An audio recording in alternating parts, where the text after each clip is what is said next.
The winter of 1975 was lashing New York with biting winds.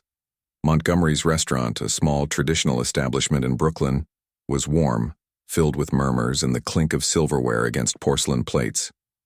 William Lancaster sat at the farthest table where wide windows revealed the illuminated city. It wasn't the kind of place he usually frequented, but he made a point of holding occasional meetings in less luxurious settings to feel the pulse of the market. At that moment, however, he wasn't paying attention to the conversation in front of him. His eyes were fixed on the table next to him. A red-haired waitress wearing a simple apron and with tired circles under her eyes was holding a spoon in front of the little boy in his wheelchair. "One more, champ," she said, putting the spoon in the child's mouth. The boy laughed, accepting the food with joy. His eyes were shining, his little hand touching his mother's affectionately. William swallowed hard. Oliver never looked at him like that. "Lancaster, are you listening?" The voice of his assistant, Henry, brought him back. William blinked and turned to the table. "Yes, go on." But something inside him had already changed. The meeting ended, but William didn't leave right away. He stayed in the restaurant, watching discreetly. The waitress, Sophie Evans according to her name tag, was cleaning the tables while her son played with a small wooden airplane. Even though she was tired, she smiled at the boy with genuine love. William looked at Oliver sitting next to him. The boy was staring into space, expressionless. Something was wrong, and he needed to find out what it was. William Lancaster couldn't bring himself to leave the restaurant. Even after his assistant Henry had finished the meeting and said goodbye, he remained seated, discreetly watching the black waitress who was feeding his son with such care. Her name tag was Naomi Evans. There was something about her calmness, her patience, the way her eyes sparkled when she looked at the boy, that made him uneasy. He glanced at Oliver sitting next to him, his head slumped forward, oblivious to everything. William felt a pang in his chest. Without thinking, he stood up and walked over to where Naomi was clearing the table. "Excuse me." She looked up, surprised to see a man in an expensive suit standing there. "Yes, sir?" William pointed to the child next to her. "Your son, does he have cerebral palsy?" Naomi stood up. "Who's asking?" "My name is William Lancaster. My son, Oliver." He pointed to the table where the nanny was finishing arranging the boy in the chair. "He has it too." Naomi relaxed a little. "Oh, yes, Liam has cerebral palsy. He's 8 years old." William felt his heart race. Same age as Oliver. He looks happy. Naomi smiled slightly. "Because he is happy." William frowned. "But how? How do you do that?" Naomi wiped her hands on her apron. "I'm just his mother. There's no secret to that." William knew he had it, and he was determined to find out. Naomi Evans picked up the dirty plate and stacked it on top of the others. The look in the expensive suit was still heavy on her. William Lancaster. She had heard that name before. Billionaire, businessman, the kind of man who wouldn't look twice at someone like her. But now he was here trying to understand something that money couldn't buy. "How do you do that?" he repeated, looking at Liam. Naomi sighed. "Look, Mr. Lancaster, I don't know what you want, but I'm just a mother doing my best. But I'm also a father," he said, more to himself than to her. And yet Oliver never looked at him the way Liam looked at Naomi. Naomi wiped her hands on her apron and looked at him. "Your son needs you, Mr. Lancaster. Not your money." William felt the blow. She didn't even know who he was, and yet he had hit exactly where it hurt. He took a deep breath. "Can we talk?" Naomi looked at the pile of plates, then at Liam, who was playing peacefully with the wooden airplane. "My shift ends at 10. If you want to wait for me, that's fine." William nodded. "I'll wait." But Naomi already knew what she would say to him. Nothing about this man made sense to her, and she didn't want anything from his world. The clock struck 10:15 at night, when Naomi Evans left the restaurant, adjusting her thin coat against the cold wind. Liam was asleep on her lap, his head resting on her shoulder.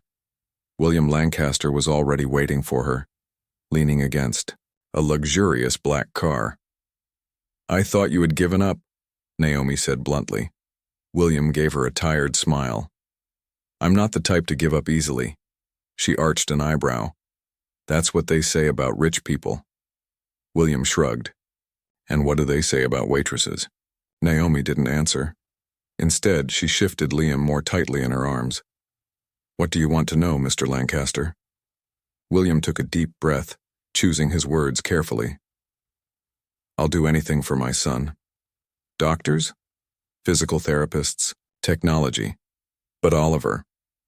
He looked at the car where the nanny was arranging the boy in the car seat. "He doesn't react. He doesn't smile.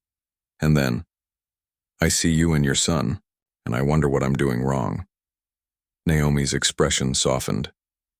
"You're doing everything for him, but are you doing it with him?" William frowned. "What do you mean?" "Liam knows I'm here. Always. I talk to him, play with him, make mistakes and get things right with him. He doesn't need me to be perfect. He just needs me to be there." William was silent, absorbing those words. Liam shifted in his lap and opened his sleepy eyes. And then, something unexpected happened. Oliver, who never showed interest in anything, looked at Liam and smiled. Small, discreet, but real. William held his breath. Naomi noticed and smiled slightly. See? He just needed something to connect him with the world. William had never felt so small in front of someone, and he had never felt so eager to learn. Naomi Evans didn't know what she expected from that night, but it certainly wasn't what happened. Oliver Lancaster, the silent, distant boy, had smiled. And now William was looking at her as if she had just handed him the key to a world he hadn't known existed. Naomi settled Liam on her lap and cleared her throat. "I have to go." William nodded, but his mind was working fast. "Do you live far away?" Naomi frowned. "Far enough for this conversation to end here." But William didn't want it to end. "I can drive you." Naomi laughed humorlessly. "Do you think I'm going to get into a car with a billionaire stranger because he's having an epiphany about life?" William swallowed. "I just want to help." Naomi narrowed her eyes. "You think you can fix everything with money, don't you?" William didn't answer right away. "Money is the only tool I have." Naomi sighed, settled Liam, and started walking. "Then maybe it's time to learn something new, Mr. Lancaster." William stood there, watching the only person who could help him walk away. But he wasn't going to give up that easily. Naomi Evans couldn't stop thinking about that man. It was ridiculous. She had dealt with arrogant customers before. Rich people who thought they could buy respect, happiness, even love. But William Lancaster, he was different. Not because he was a billionaire, but because he seemed lost. And Naomi knew a lost heart when she saw one. 2 days later, he returned to the restaurant. This time, alone. Naomi saw him as soon as he walked in, but pretended not to. She continued to wait on tables, waiting to see what he would do. William sat at the same table as before. He didn't call anyone over. He just waited. After a few minutes, Naomi walked over to him. "You're becoming a loyal customer." William smiled slightly. "Let's just say I'm learning to appreciate different environments. Or maybe I'm just used to always getting what I want." He laughed. "And do you always assume the worst in people?" Naomi rested the tray on her hip. "Life experience." William sighed. "I don't want to take up too much of your time, but I was wondering if I could hire you." Naomi frowned. "What?" "Not as a nanny, as a mentor." Naomi blinked in disbelief. "You want me to teach you how to be a father? I want you to teach me how to connect with my son." For a moment, Naomi didn't know what to say. This was crazy. But then she thought of Oliver, the way he'd smiled at Liam, and for the first time, she hesitated. Naomi Evans didn't know what to say. William Lancaster, a man who could hire any expert in the world, wanted her to teach him how to connect with Oliver. She should have refused. She should have told him it wasn't her problem. But the truth is that it touched her in a way she hadn't expected. That night, as she was putting Liam to bed, She took an old box from the back of the closet. Inside it were newspaper clippings, letters yellowed with age, and an old photo. The image of a man, in a suit holding a baby in his arms. Naomi ran her fingers over the photo. Her father, a powerful man, who always believed he could solve everything with money but never knew how to truly love.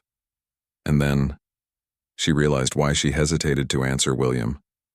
Because in a way, he reminded her of the man she had spent her life trying to forget. But was he really the same? Naomi didn't know, and maybe there was only one way to find out. The next night, William was back at the restaurant. Naomi saw him before he even spoke to anyone. She took a deep breath and walked over to him. "If I accept, it won't be your way, it will be mine." William stared at her, surprised. "So you accept?" Naomi crossed her arms. "You want to learn how to be a father? Then you'll have to be willing to change." William nodded slowly. "I'll do whatever it takes." Naomi wasn't sure if she believed him, but a part of her wanted to, and against her better judgment, she decided to give him a chance. William Lancaster was not a patient man. If something needed to be done, he did it. If there was a problem, he solved it. But being a father didn't follow that logic. And now, Naomi Evans was there, in his large, luxurious living room, looking at him like he was a reluctant student. Oliver was sitting in his special chair by the window, his vacant gaze fixed on the city outside, as always. Naomi took a deep breath. "Have you tried to play with him?" William crossed his arms. "He doesn't react." "Maybe because no one has given him a reason to react." William frowned. "What does that mean?" Naomi walked over to Oliver and picked up one of the toys that was lying on a shelf. A wooden car, untouched. She placed it in the boy's hands. "Here, Oliver. Let's play." The boy didn't react right away, but Naomi didn't give up. She ran, her hand over his, encouraging him to hold the toy car. "You can do it." Slowly. William watched, feeling a lump in his throat. Oliver blinked slowly. Then he moved his fingers, and then, for the first time, he held the toy car. William couldn't believe it. "How?" Naomi smiled. "He just needed time." Oliver looked at his father. Small, almost imperceptible, but there was something different in his gaze. And William knew Naomi was right. His son needed him. But for the first time, he realized that he needed his son too. William Lancaster had always believed that the world bowed before him. But that afternoon, sitting in the apartment's playroom, he felt helpless. Oliver had held the toy car the day before. A small gesture for many, a miracle for him. And then, today, nothing. The boy was aloof again, his gaze lost.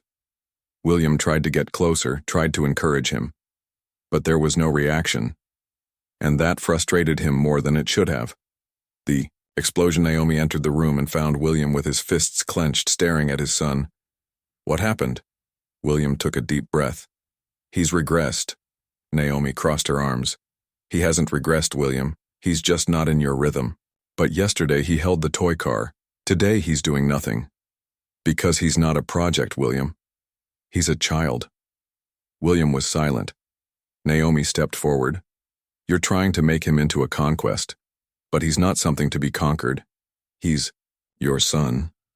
William didn't know what to say, and for the first time he realized that maybe he had never been a real father. But there was still time to change, if he was willing. William Lancaster didn't answer right away. Naomi's words still echoed in his mind. "He's not a project. He's your son." Oliver stood there, his eyes vacant. But this time, William didn't move away. He knelt down beside the boy and picked up the wooden cart. "It's okay, son," he said, his voice softer than he'd ever used before. "Today doesn't have to be like yesterday." And then he just stood there. No rush, no demands, just present.